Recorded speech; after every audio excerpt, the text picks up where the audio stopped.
ఎవరు రాయగలరు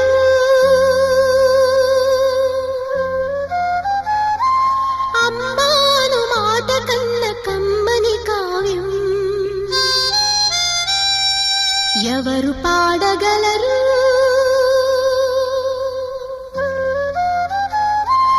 అమ్మ అనురాగం కన్న తీయ